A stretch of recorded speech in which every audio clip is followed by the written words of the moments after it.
Hello and welcome everyone to a special episode of the Cultured Nerd Podcast. This week, we're doing another live show for you since we missed last week.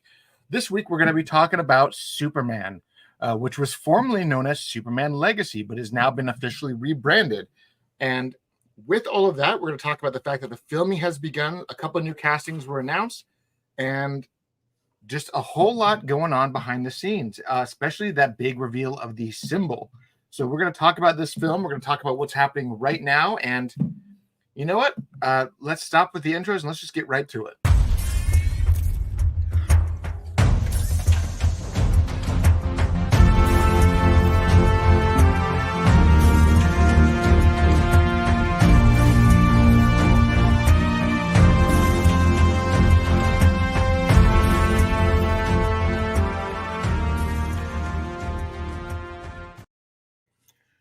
The waiting is over. The waiting is over. The son from another planet. He's arrived. Superman. It's Superman time. It's finally happening. Despite the fact that there was a lot of haters on the internet saying the film was never going to happen and it was going to get canceled before production, blah, blah, blah, whatever the negative rhetoric is, the film has officially begun filming. That's such a silly rumor or even thing to bring up. Like, Superman is a tentpole franchise that was very profitable for Warner Brothers a long time ago. So it's crazy to think that they would think it wouldn't happen. They'll cancel 50 Acme vs. Coyote movies, but we're getting a Superman movie. Yeah. And so speaking of that, so this is something that's actually caused a lot of controversy, a lot of stirs, the cancellation of Acme versus Coyote. And I've said this very publicly on social media that from a black and white business sense, I 100% understand the reasoning behind cancellation. The film was $80 million. I mean, that's what they were going to get back from tax purposes. So they basically told the other studios, if you want it, you have to match the U.S. government, and we'll give it to you. So I understand that decision, but the reality is that they spent quite a bit of money on this film, and it was actually the last regime spent quite a bit of money on this film. And the unfortunate reality is that Looney Tunes as an IP has not been the same for a very long time. Even since Taylor and I were of Looney Tune watching age, you could tell that the old stuff was great and the newer stuff just wasn't all there. The peak of that being Space Jam. The first Space Jam movie everybody saw, but I didn't think it was good. I just thought I was a kid and I liked it. Yeah, I mean, we like Space Jam, but we also understood that Michael Jordan was the greatest athlete of all time. So, right. Yeah, we got that. I mean, suck it, LeBron, but we got that. Yeah, I mean, since the 90s, I mean, even when I think about the Warner Brothers properties that took off then, I'm thinking of Animaniacs. I'm thinking of Tiny Toons. I'm thinking of the things that obviously the Looney Tunes inspired, but it wasn't the Looney Tunes. And the thing about Looney Tunes that really kind of crashed down on itself was in the modern, maybe you could argue the post-Obama presidency, where the world became too PC for its own good.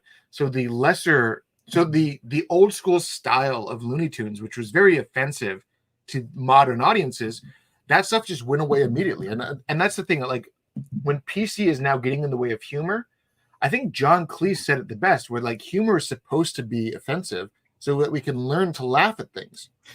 And I agree. I agree with that statement.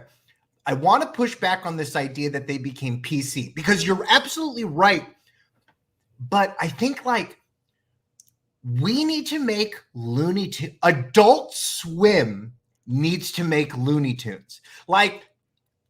Cartoons used to be watched by adults because they were in the reel of the movie theater, right? I mean, it's Roger Rabbit. Cartoon, movie segment, then the news. I feel like for some reason, cartoons and Looney Tunes in particular has been designated as a kid thing. I think they just need to start doing rated R Looney Tunes again. Because if you look back at some of those Looney Tunes from the 40s, like World War II, it's they blasted people in the face with guns. Now, was that not violent? It was. But people were dealing with violence on an everyday basis. And I don't know. I just think Looney Tunes needs to be aged up. We can have kid Looney Tunes again. I think we need adult the Looney Tiny Tunes. Bring the Tiny Tunes back for the kids and bring the Looney Tunes back for the grown-ups. Oh, they tried to bring Tiny Tunes back, Taylor. Nobody watched it. Yeah, well, that's just because, I mean, it's because this new generation doesn't understand what a lot of these things are. Most kids today have no idea what the Flintstones are, but when you show them the picture, they're like, oh, from the cereal. No, from the cartoon that the cereal is based on. Right. So there's a big generational gap there. So with that being said, like I said, Coyote versus Acme was canned because the budget was really high, and the last time that they put a movie out from the Looney Tunes repertoire, it was Space Jam, and it was a massive, colossal failure. So when you look at it from a straight Space Jam 2 was the colossal failure. When you look at it from a straight, nice. Sorry for the balloons, Taylor. When you do it for just a straight like business analytic sense, the Looney Tunes target audience may not show up. And the last time they banked on Looney Tunes, nobody showed up.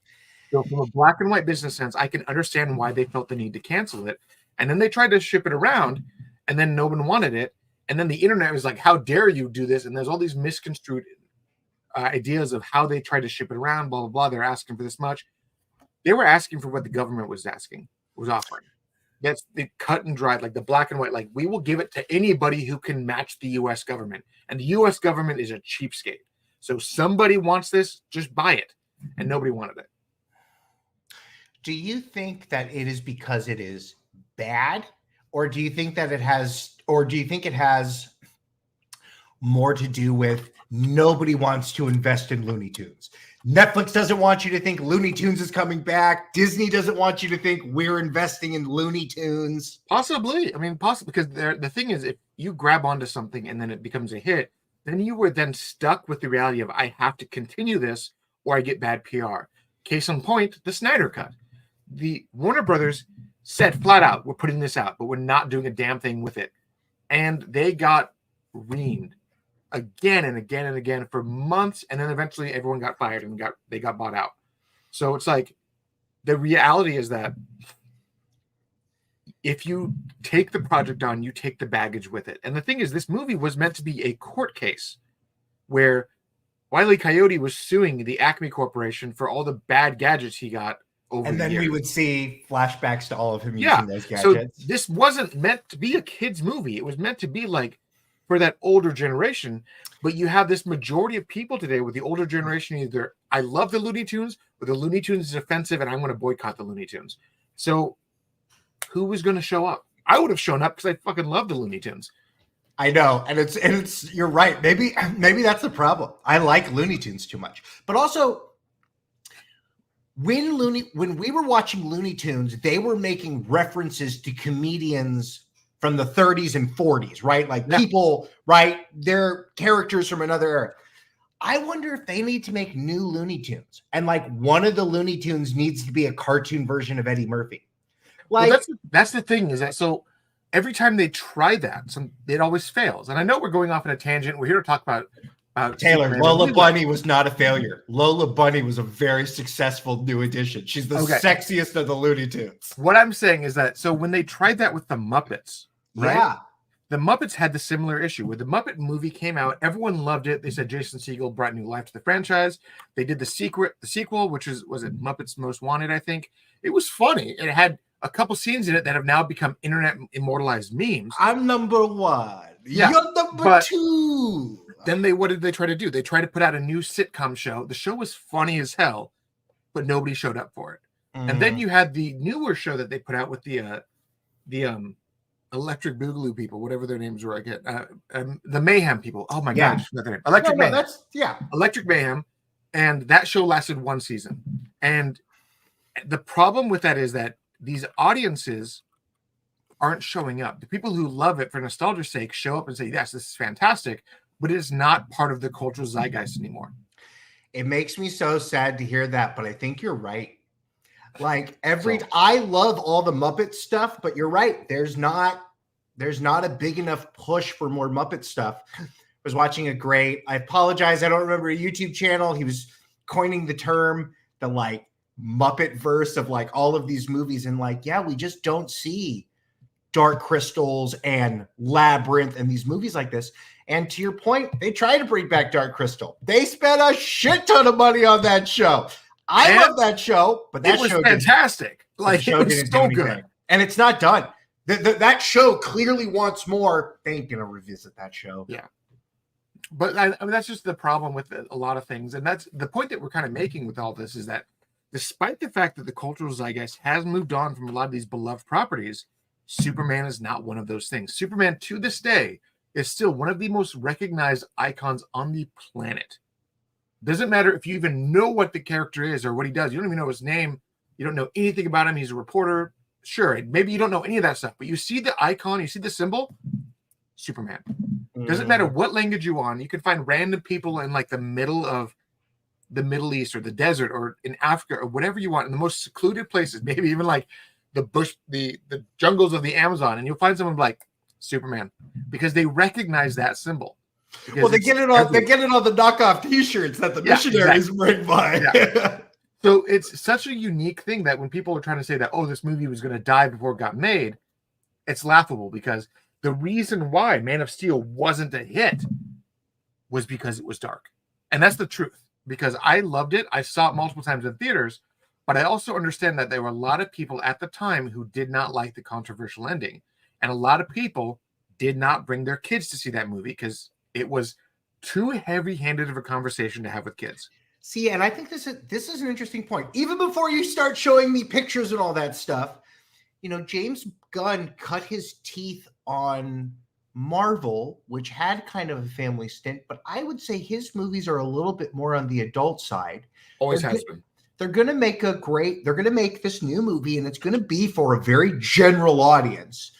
Do you think that they can? I feel like that's maybe some of the problem with like Shazam 2 and stuff like that. It's like, oh, you're now trying to appeal to 10-year-olds, when it was like beforehand, the audience was all of us in our 20s. Yeah. And that's always the trickiest part. I mean, finding the right group to appeal to, but regardless of all of that, so we're going to talk a little bit about some of the new stuff that did happen. So while you were gone, you were with your family because of a family situation, and I give your family all my love. I hope everything's getting better. Taylor, we accept all of your love. Here are the hearts for you. Can I make the hearts? Can I make the hearts? Can I make the hearts? Like that? You have to do it like the heart way, right? There you go. It's so dumb. It's not how I make hearts. Thank you for all of your love. It's so shitty when something that doesn't involve me does involve me, and then all of a sudden it like takes over my life. All of my toys are at my house. You know what I mean? Like all the things I need are here. So thank you. Yeah. I'm excited to be back. So Superman Legacy started. They did their first table read. Some leaks happened with the symbol, and people were like, "Oh my god, this is the symbol! This is the symbol!" And then some of the casting came out. So I didn't think fake photo. Do you have that fake photo? The fake photo that went around. I mean, it trended. I mean, all right. Anyways, so this fella, I love this guy. He is fantastic. If you don't know what he is from, you've probably seen him from The Wire, or you've seen him from Suits, for instance. Like, he has been everywhere, and he is now the new Perry White, which is absolutely fantastic casting. Because if you watch any of the shows that he's in, which is he's Wendell Pierce. Sorry, I realized I didn't say his name. Wendell Pierce. Modern audiences know him primarily from The Wire, Jack Ryan, and Suits, because Suits had its massive resurgence. He can do comedy. He can do drama. He's got great timing. He's a fabulous +1 to this all-star cast. Yeah, and if you've watched the more recent things like Suits and Jack Ryan, he just got that nurturing / intimidating vibrato behind him, which is absolutely necessary for Perry White, which I'm in love with the casting. But following the announcement of the start date, it was last Thursday. It was Superman's birthday, which was February 29th, leap year. James Gunn. How do they know that's Superman's birthday? Is that the day he arrived on Earth, or is that the day he came out of his space mommy? Like publishing day. Like that was the. Oh, okay. Anyways. What is Superman's birthday in the comic books? What day does he celebrate? Well, that's the thing. Is like Superman doesn't know his birthday in the comics. He knows the adoption dates. That's kind of how he celebrates it. Okay, that's what I figured. Yeah. So they announced James Gunn went to social media and broke the internet. You mean he went to Instagram pages or whatever it is? He dropped a picture, And this is the picture, the first official symbol. And he said, overjoyed to be announcing the start of principal photography on Superman today, February 29th, which just so happens to be, coincidentally and unplanned, Superman's birthday. When I first finished the draft of the script, I called the film Superman Legacy. By the time I locked the final draft, it was clear that the title was Superman. Making our way to you in July 2025. Superman, happy birthday, Clark, leap year, up, and away. A lot of controversy came about from the anti-Gunn crowd saying, why is it called Superman? We've had that movie. But James Gunn went to social media and said, we actually haven't. In 1978, the movie was literally called Superman the Movie. So the term Superman has never been called in an actual film. That's an amazing legal discovery that he found out. That's an amazing thing. But also, as Taylor was talking about a recognizable IP, it needs to be called Superman. You need to leave you know what I mean? Like, same thing with the Batman movies. You need to walk away knowing and being excited for it. Great. So we're finally getting Superman the movie. I mean, Superman. Yeah. We already have the movie. Superman, right? And so with all of that, you had a comic book artist actually modify his work and publish this out. Great. Principles of Photography starts, and he changed his artwork and put it online showing that this is Superman with the new S. It looks good, Taylor. It looks so good. And we're going to break it down a little bit because I want people to understand where this S is coming from. Some of the cool details that I've noticed right off the bat. First off, if you look at the S itself, the yellow bits are actually raised and on top of the red crest overall. I love this, Taylor. This is like a court case. Okay, yeah. So if you actually look at it, it's not like the other way around where the S shield was slapped on top of a yellow background. Now it's literally the yellow bits are added on top of the red background, which is kind of a cool change in the design of the costume. The symbol itself has this kind of like woven chain look to it. Yes. While if you look closely in the bottom corner at the blue almost has this scale look to it. Like aliens. Yeah. So the suit itself, you could argue that, this was made by his mom or whatever you want to do. This is clearly not his first costume. This is a costume he got from the Fortress. Yeah. But this is something that he had made after the fact. So what we're probably going to get is maybe a flashback or two of Superman in his day one, Mama Kent made me this costume. It gets wrecked, and then he goes to the Fortress and gets a better one made. His suit is going to be wrecked like instant, like it was a bit in the original Disney's Incredibles, right? Like that cape was going to get caught on something. He's going to fall. It's going to light on fire. Like you need an alien suit to be worn in all places. Yeah, and it's so one thing that I forgot to bring up, and I do apologize for this actor, Taylor. If you look at the photo, in the top corner next to Lex Luthor and Superman is a balding black fellow there. His name is Terrence Rosemore. He has actually been a frequent comedian and use of James Gunn in every film that he's done in the most random roles possible. He has played 3 or 4 different Ravagers over the course of that trilogy. Great. Heavy makeup every single time. He's actually playing Otis, Lex Luthor's goofy assistant / why are you here, but just go do stuff for me. I love that Lex Luthor and his man helper are both bald. Yeah. I love to this day, like the joke of Otisburg is still one of the best jokes of that movie. And so much so that they'd actually canonized Otisburg into Gotham as a district of Gotham. So they have these ongoing jokes where they're like, that was such a well-placed joke. Let's just keep running with it. So still now, 40, 50 years later, they're still joking about Otisburg. So the fact that Otis is in the film is just fantastic. But even you're telling too much news. Let's go back to the picture. You don't have to put it up. Taylor, the snow. Do you think he's in the snow? I mean, obviously he's like this is this has something to do with the Fortress. Do you think this is opening shot of the movie? No, they never film movies in a straight line.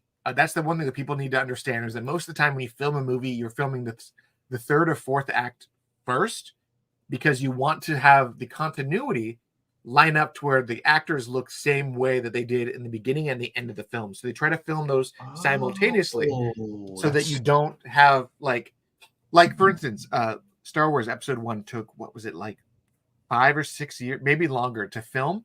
They filmed the ending and the beginning simultaneously because they knew people were going to age up a bit. So they had to do everything that way. But they are starting their filming right now in Norway, which is supposedly a location for the Fortress of Solitude. So the fact that they're doing the fortress scenes right now in the tail end of winter is probably the reason why they're doing it. Yep. They need to have all of those scenes done right now where there's still snow and there's still the frozen tundra going on. Yep. So before I jump into other fun little fact facts, here's another fact fact for you. Are they filming it all in London? Are they doing any of those? Yes, they're going to be going into Pinewood Studios as well. They're going to be filming over in Atlanta, Ohio, and a couple other places. They got a bunch of places that they're doing. I wonder. I have so many questions. What interiors are they doing? Like, obviously, they're going to do the newsroom and the Fortress of Solitude, but I wonder what Lex's place is going to look like. And do we get the swim? Do we get the swimming pool? Do we get the secret laboratory? Do we kind of get it all? My guess is that this version of Lex is going to be an amalgamation of all the Lexes. So we're going to have like Lex Tower. We're going to have all that stuff, and you're going to have his like penthouse office, and then he's going to have like the Batman-esque secret elevator that leads to the basement of his Mad Workshop. Mad Workshop will already have robot suit, right? Like it's not on yet; it's in the background, but like Lex is working on it.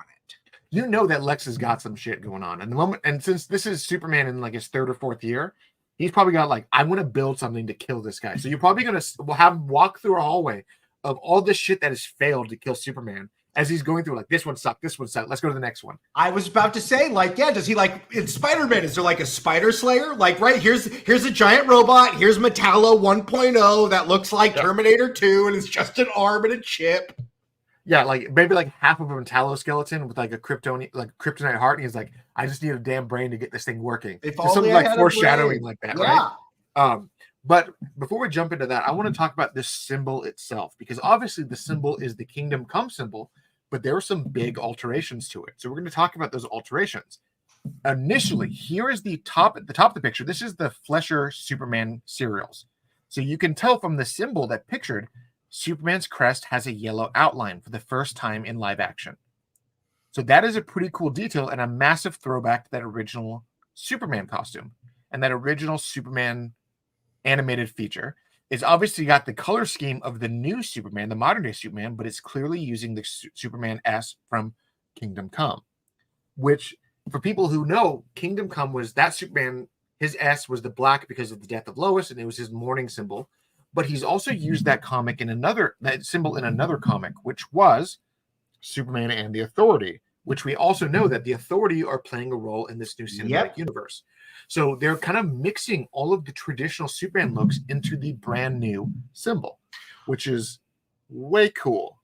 I love what symbol am I looking at? There's the 3 pictures and then the one dead center in the camera. Is that the new symbol? That's so the one on the left is the picture. The one that I made in the center is the symbol. It is, man, it looks so great and it looks alien. Like people saw this alien flying in the sky and were like, oh, that's a Superman because he has an S. And he's like, oh, that's not an S. But like, it is an S. Yeah. So I like that aspect of it. My biggest gripe with every Superman property was that Krypton was super alien except for the S, right? Like, it was like, right? It's an alien planet, but they happen to have a letter that's very close to the letter S. Yeah, like one overlapping xenolinguistic overlap, right? Something that's just super weird. And I do appreciate the Zack Snyder crew trying to make the S look a little bit more alien, which was very appreciated. But the same argument was, on this planet, it's an S, right?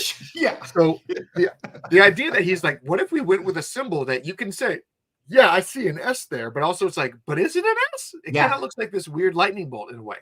So you have this. Taylor. I like the fact that it feels more alien.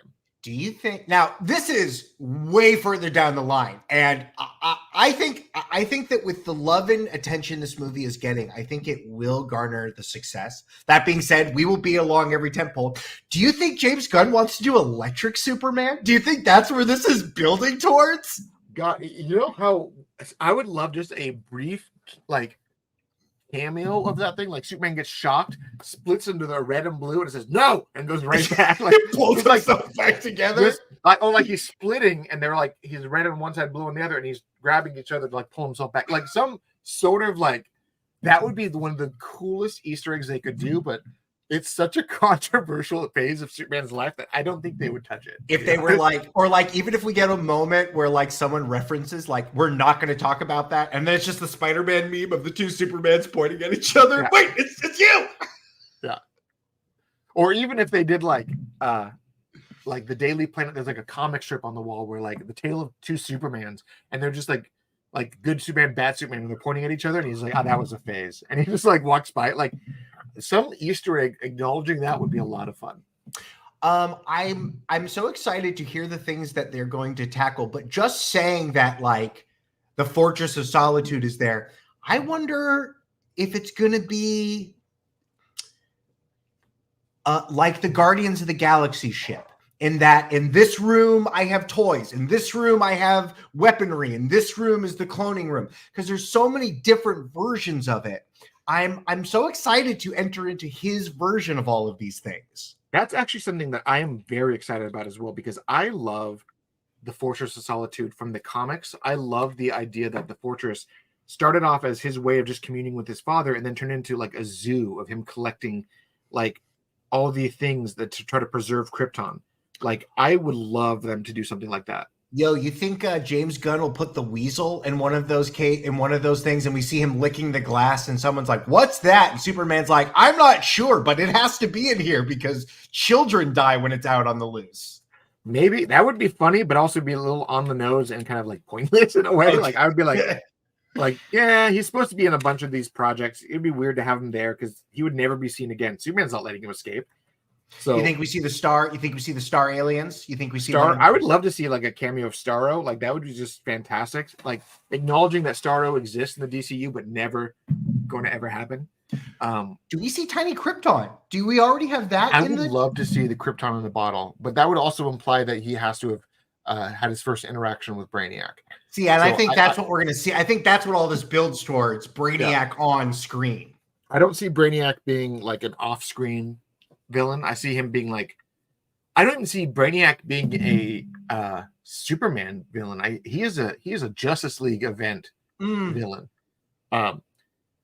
So it's like I could see them building toward the coming of Brainiac, but that'd be a hell of a thing to have Superman do on his first day. That would be that's a very difficult first day. Yeah. Like, by the way, here's Brainiac. Like, yeah, I mean, it's so funny. They can do so much. I think it's funny because you'd already mentioned and talked about this. We're gonna see him interact with other heroes. We're gonna see Green Arrow go, "Thanks, buddy," and he's like, "No problem," or like, "I could have done this without you." We're gonna get all of those fun scenes. But okay, what other news do you have for me? So with all that, we have all these new announcements that all this stuff is happening, right? So we know that Superman is moving forward. It's filming. It's happening. We got our first look at the cast members preparing to film. So we had Rachel Brosnahan put a TikTok kind of showing off how she looked as Lois Lane. Let me drop the brightness on my phone. Drop that brightness. So she's got the Lois Lane bit. And then with that, they did confirm right off the bat that Lex Luthor is straight up bald. And then, of course, David had to wear a beanie because he's not supposed to be showing off his Superman hair yet. Do you understand that everyone approved? Like, she's like, "Hey, can I film this?" And they're like, "Okay." Or they made her film that. What an amazing tease for the movie to show this is what it's going to look like. Oh, yeah, these two guys are here too. So what we have is a very contemporary take on this new property. And the idea that it was supposed to be legacy was that it was the legacy of all of Superman's comics being retold in a contemporary setting. So everyone who's like, "Oh, we had the modern day Superman," and yeah, we did.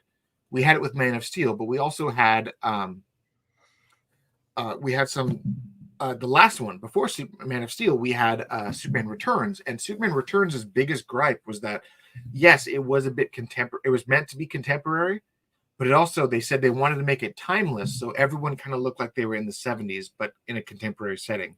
So it was this very weird dynamic that Metropolis had that I don't think translated as well as they thought it was going to.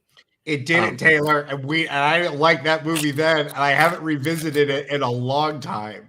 Well, I honestly do like that movie, but I also someone asked me about this yesterday, and they said, "What's your take on Superman Returns?" And my take was always, It is a fantastic epilogue to the Christopher Reeve movies, but it is not a franchise starter. Yeah, and it doesn't even hold a candle into the wind of what Christopher Nolan was doing with the Batman movies. Like that came out during all of those movies, and it just did not compare. He had set the bar so high that if you're not going to do that, you have to do something different because that's where the bar is. Yeah, so I'm just I'm sorry, responding to a question here because someone's asking. We're getting some questions that are asking about some details. Blah blah blah blah blah blah blah blah. Yeah, Guardians 3 was definitely adult based. Took a friend who was very PETA to that movie. Yeah, I mean that movie. Ironically, PETA had endorsed Guardians 3 as the most forward thinking animal rights movie in a very long time, which was pretty cool. But that movie was also very emotionally wrecking. Listen, again, we're cutting hairs here. We either want movies to make us think about things, and it's going to show us things that make us uncomfortable, or we will go back to making PC Looney Tunes, which is not happening anymore. Exactly. So with that, I'm also looking to. Do you think they're going to film outside? There was a big rumor that the reason why James Gunn dropped this picture was to get everyone happy and excited, but there's a big rumor that within the next 90 days, they're going to be doing some outdoor filming. So the idea that the first look of the cast is coming much sooner rather than later, because they always drop the first looks before they do outdoor filming because they don't want the outdoor filming to ruin the first look. I hate that we get to see all these pictures from set. I understand that you can't stop it, that people have cameras and stuff like that, but I don't know. I love not knowing anything and then getting to see something and being so surprised by it. Okay, so there's a comment in here, and this is the good answer to it. DC made a hero birthday calendar in 1976 where Superman's birthday is on February 29th. A leap year. That is the date which they used. Okay, yeah, so it is actually canonized that Superman's birthday is on the leap year, which is pretty cool. I mean, Batman's canonized birthday is February 19th. Like they actually have that in the canon. Have they ever done a comic book where they both have a birthday party the same weekend and the heroes have to decide whose party they go to? Maybe. It's within like a week and a half of each other, so it makes sense.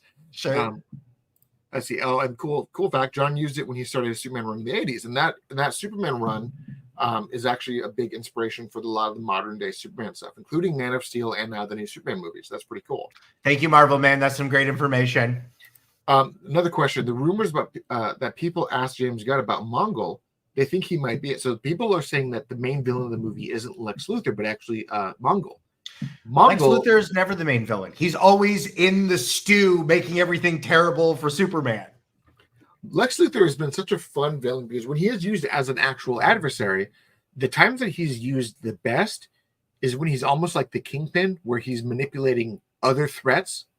And then eventually he's like Thanos and like, fine, I'll do it myself. And he puts the suit on and then ends up in prison. So I could see them do like Lex Luthor showing up a couple times before he actually suits up and tries to fight Superman hand to hand. But I mean, that's also kind of what we got in the last movie, right? In Man of Steel, or BBS. Lex Luthor was trying to master manipulate this whole thing. Batman was supposed to be his puppet. It failed, so he sent out Doomsday. So... And then he eventually got caught and ended up in jail. They shaved his head and he escaped and all that jazz. Lots of plot threads that were never dealt with, which is unfortunate. So many plot threads. But I don't honestly think Mongol is going to be the main villain right off the gate, because right off the bat, having Mongol and Warworld being a main antagonist seems a bit... You want someone a little bit more, someone that can threaten the city and the world, but is of Earth. And also you have to take into account like the Authority and that kind of, those type of stories. So it's going to be somebody that like touches those different worlds. Yeah. So one of the things that I did a Q&A the other day, and a big one. And this is a fun one. Come on, it's got to be Lobo. That would be a lot of fun if it was Lobo, just because of the fact that Lobo sometimes comes off as a precursor for someone else. He's almost like he's the intergalactic bounty hunter, but sometimes also used in like a Silver Surfer kind of role, where he shows up because like he's scouting for part, like he got hired on to go see if the Kryptonian's a big enough threat to him. So it's like he's a merc, he's a bounty hunter, he's kind of whatever the highest bidder wants him to be. So he could be a lot of fun that way. But I also think it would be a very fun tease if like Jason Momoa shows up as Lobo in like at the end of the movie, and like the Space Harley flies down and says, "I'm looking for that stupid Kryptonian. Where is he?" I think that to me, that story, I forget what the cartoon was, Man right? of Tomorrow. Yeah, I could absolutely see that be the beginning of the next Superman movie, because it bleeds to so many different places. More than him being like, that's so big, you're already involving the universe. It's like, let's do that at the end and then set up Green Lanterns and then have Lobo run into the Green Lanterns. So my honest opinion is that the villain of the movie probably is Lex Luthor, or a situation that Lex Luthor creates, and he does it from behind the shadows, and he probably has some sort of like they're probably going to have a conversation at the very end of the movie where he's like, I know this was you, but I can't prove it, but I will prove it one day, kind of a thing. And very much like they did in the show. And Lex Luthor's going to tell him, you do not belong here. Yeah. And I will get rid of you if it is the last he's like, thing I ever He probably like says to him, like, your existence makes the human race weaker and you have to be removed. If we are to survive as a species, you have to be off this planet. And he's probably going to do that because that's what Lex Luthor's at his most interesting when he's like an ultra nationalist, ultra humanist, like where he's like, I have to protect the world from Superman, but I also want to get the praise in the process. Like, he's such an interesting character that way. I wonder if they go, it's so funny because we've seen so many different aspects of him. We've seen him silly. We've seen him menacing. We've seen him as tech bro. I wonder, you're right, if it's an all of those encompassing, he does need to be serious for you to be scared of him. Yeah.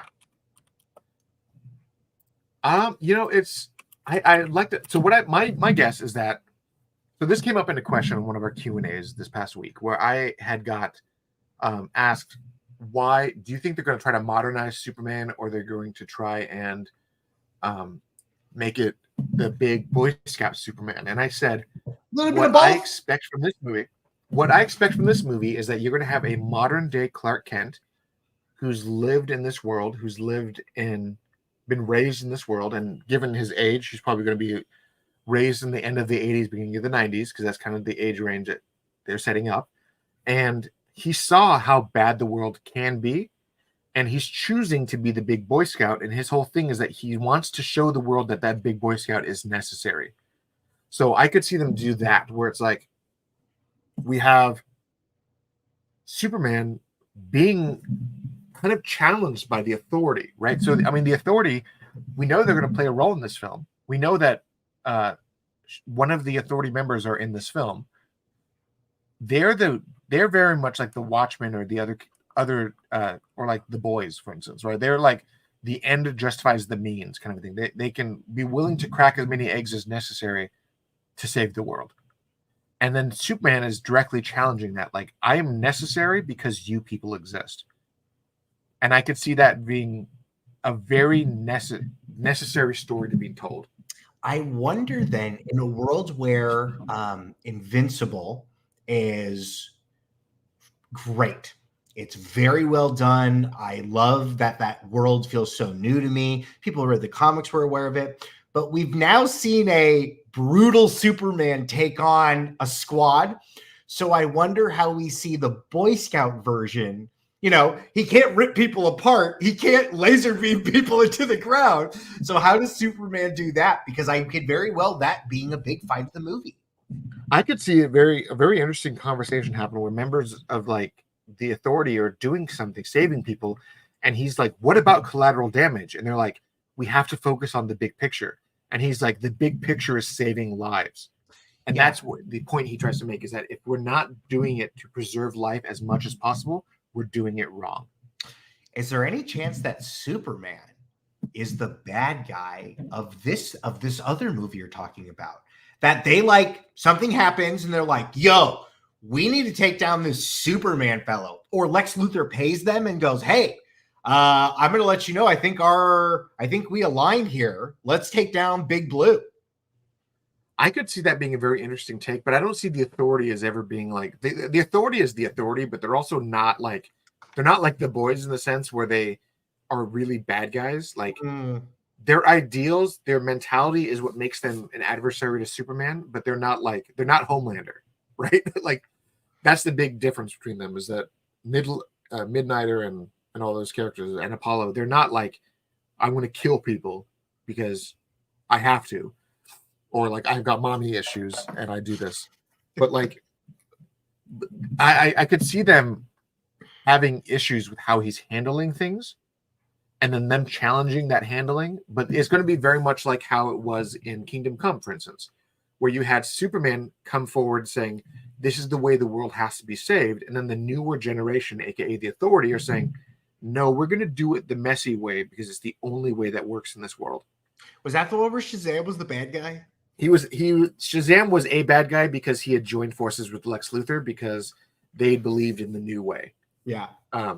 So yeah, that was an interesting one. But also Batman was on that side too. Batman aligned himself with Lex Luthor because he knew that the world was as broken as it was, and the way that Gotham was saved was by him basically turning Gotham into a police state. Jeez Louise. Yeah. So Batman had actually become a fascist in that book, and eventually learned the error of his ways, and was actually named Superman's his son's godfather. So like he actually was like, look, you are important. I need him to see our way and your way so he can come out happy in the end. If you comic book friends, lovers out there haven't read it, go pick it up today. It holds up very well. It's a great book. It's a great book. But I do you think I'm just reading some of these comments.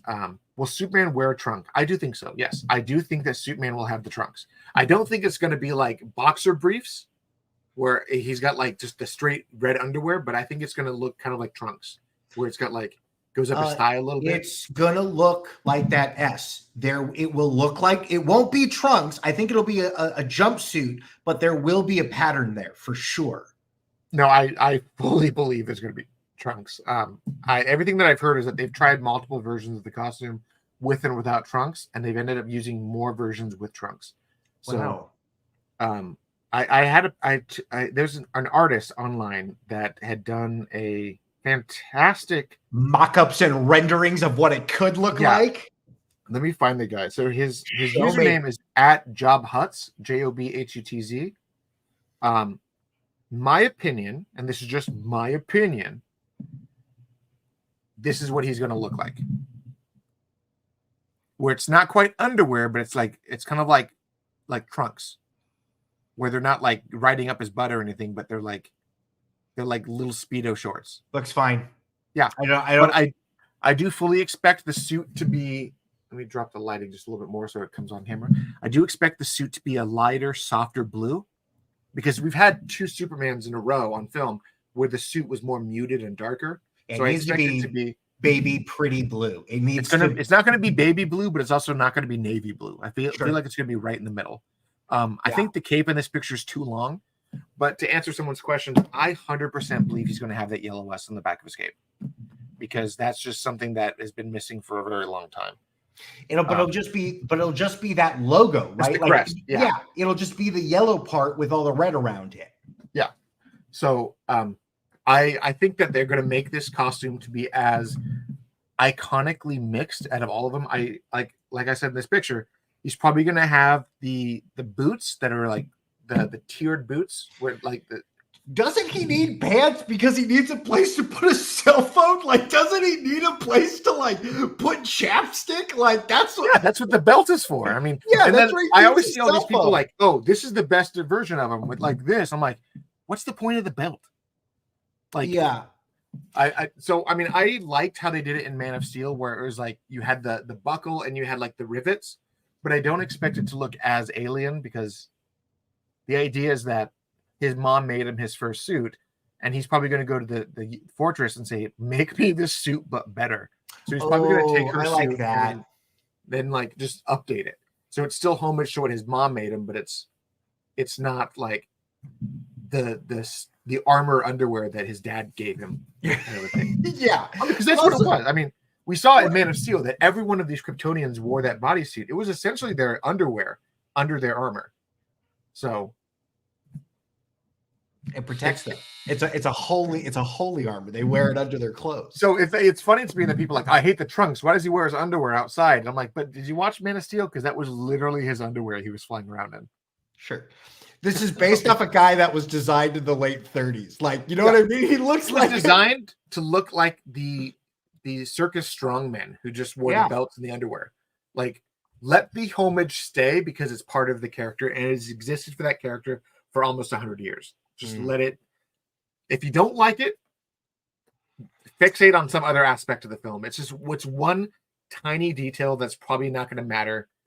If the story is good enough, I don't give a shit if he's wearing the underwear. So what you know about the budget and its filming schedule, how long will this movie film for? Probably is going to film from now until the end of summer and then picks up later this year from there.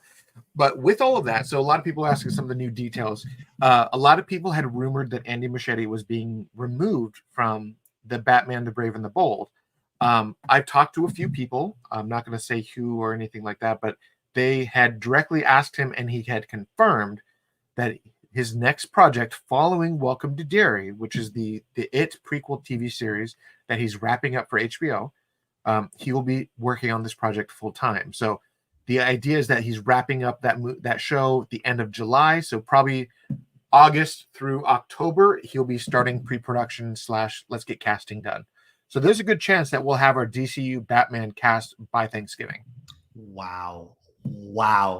And you know, it's funny as you were talking about final teases at the end of this movie, I could very well see Superman go to Gotham and Batman introduce himself and go, "It's a pleasure to meet you. You need to know about me." I don't see it happening in this film, to be honest, because I'm already expecting whatever the final, maybe the second half of the movie, he makes reference to Kara. And then at the end of the movie, you could see Kara show up at the fortress and say, "Hey, Clark, I have to leave," setting up her movie. Because we already know she's been cast. They've already got a script writer. The script is already almost done. They're ironing out a director's contract as we speak. So that project will probably start filming this year. Very cool. And with Batman, the Brave and the Bold, probably start filming Q1, Q2 of next year. Has our other Batman franchise started filming? No. No.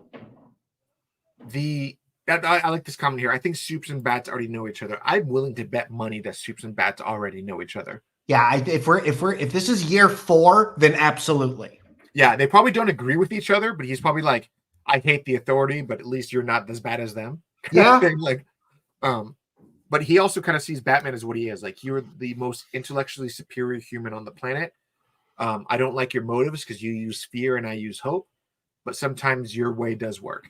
And he knows how rich he is. He has X-ray vision. He knows who he is. Yeah. But maybe, I don't know. There's probably like some part of it where he like tries to like see through his mask and Batman's like, "Lead line, bitch." Like something like that. Like it's got those lights that like mess with security cameras.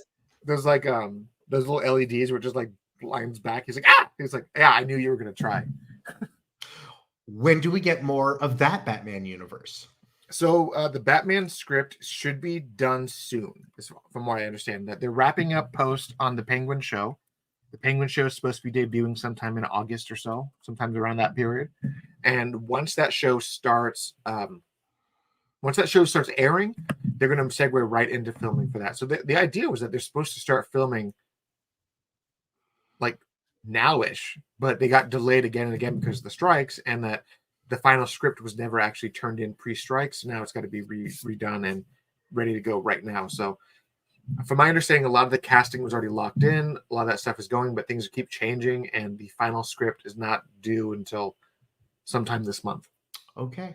So it'll be a hot minute. Yeah, so we might have the casting announced probably the next 2 months, 3 months. I heard what's his name's going to come back as the Joker. Yeah, Barry. I can never pronounce his last name, but he's from Saltburn. He's from all the hot movies right now. Yeah, I also know him from the Eternals, which was one of those movies that Marvel put out that was way better than it should have been, but everyone slept on it because it was long and slow. It's crazy that we talk about what they're going to do with the Marvel Universe. Like, what are they going to do? And that they put so much money into the Eternals and it went nowhere. They have an Avengers team of alien heroes that just nothing is happening with. But to be fair, apparently in the Captain America Brave New World, or whatever the new title is, they're supposed to... Newer World. No, what is the new Captain America 4 titled? Illuminati. They have literally changed the title of this film 4 times. Captain America punches the Illuminati in the nose. Hold on, give me it. I think it is Brave New World currently. Because it used to be called a New World Order, then it got controversial because obviously calling it New World Order is politically charged nowadays. Captain America Breaking 2 Electric Boogaloo. Probably, yeah. But no, apparently in Captain America Brave New World, they're going to make direct references to Tiamat Island, which is the big head coming out of the ground in the middle of the Atlantic. And apparently that head is going to be the source of adamantium. There's the word. I was like, what is the word? Yeah. Yeah. So there's going to be like a mini arms race with the fact that that island exists now. We got vibranium, we got nanobots, we got this. It's all great. Add them into the mix. I can't wait to see Wolverine go to town. Next question that's popped up: will DC be there for Comic-Con? Well, it depends on if they finish filming Superman in time. Depends on two things. One, do they finish filming? Two, is Comic-Con even happening? Right, because that's a big question. Because San Diego Comic-Con has been taking some massive bullets lately with how they've been, like, just in general, like the studios may just not want to bother anymore because that happened to E3 where people didn't see the need anymore. Yeah, the video game industry decided E3 wasn't a thing anymore and that they could do this from their own theaters and nobody batted an eye. I feel like it's way easier for James Gunn to film something and put it on Instagram than to bring the whole cast down to San Diego. Yeah, and I would like to say yes, they will be there, but at the same time, unless he's planning on showing up and dropping the slate and then like a single picture from the film, what are they going to show off? Because they've only got their one film deep. I do think Disney shows up, though, with their tail between their legs, trying to get people excited for whatever is going to happen in the Marvel universe. I could see that 100% because Disney has had such bad press lately with their Marvel projects that I could see them show up at Comic-Con and say, hey, by the way, here is our new Kang / Hugh Jackman and Tobey Maguire coming back for Secret Wars. And just like they could just do that and just people would be like, oh my God. Yeah, and they can put Pedro Pascal in the costume. Mandalorian. I'm sorry. In the Fantastic Four costume. No, yes, that. But I was going to say they'll put him in the Mandalorian armor and he'll walk around the Comic-Con and nobody will know it was him. And he'll walk on stage and he'll take off the helmet and then he'll put on his Fantastic Four outfit. Are you talking about that amazing, the best thing that ever happened to Comic-Con of all time when Bryan Cranston cosplayed as himself for Comic-Con? I didn't know about that, but a number of celebrities go down there and put on their hero mask and can walk around. Stephen Colbert did it. I'm going to show you this because we're about to wrap up our show, but this is one of my absolute favorite things that ever existed at Comic-Con. You put the bald cap on. You put the whole makeup on. No. Get ready for this shit. Are you ready for this? Yeah. You hold on to your butts because it's pretty great. Where's the picture? Come on, there we go. Bryan Cranston dressed up as Walter White and wore a mask of Walter White, and then for the Comic-Con, like the panel that they had done. Let me pull up the picture. That's a great mask. That's a creepy mask. How good it is. So for the let me stop it there, and then for the actual event that they were doing, he showed up on stage in the costume, took the mask off, and was like, "It's me, by the way," and and everyone was like, "Oh my God, this is the best thing ever!" It was one of the funniest moments of Comic-Con, where Bryan Cranston cosplayed as himself and commissioned this crazy latex mask of Walter White, and then just walked around dressed as Walter White with a Walter White mask on. And there's pictures of people taking pictures with him, thinking that this guy just made a really cool mask. And now people are like, holy shit, that was actually Bryan Cranston. Well, It's like that time that Harry Potter showed up dressed as Boba Fett and had like a $3,000 Boba Fett outfit on. And people were like, what the hell? Good job, Harry. Good job, Harry Potter. Yeah, Daniel Radcliffe's a nerd too, guys. I hope that Comic-Con happens. I hope that we get to bring that news. I hope that whatever fandom is left in LA and the studios want to be a part of it. But we will report that news when it comes in. Taylor, is there anything else we want to share before we wrap up? No, I mean, Superman Legacy has got Superman now, not Superman Legacy anymore. It's Superman the movie, but not Superman the movie, just Superman. I'm just excited, and I put a poll up on a reel the other day saying how big do you want the S for the costume? And a lot of people are like, oh, I want it a little bit smaller than this, and I legitimately want this size of an S, like just this big freaking S that covers both of his pecs and goes down in his sternum, where the S is just so there that it's like, holy crap. Not quite like his entire chest is the S, but like most of it. Like slightly bigger than what we got in Man of Steel. Like this is the optimum size of the S that it should be, in my opinion. We'll see what we get, Taylor. We'll see what we get. But on that note, Michael, take us home.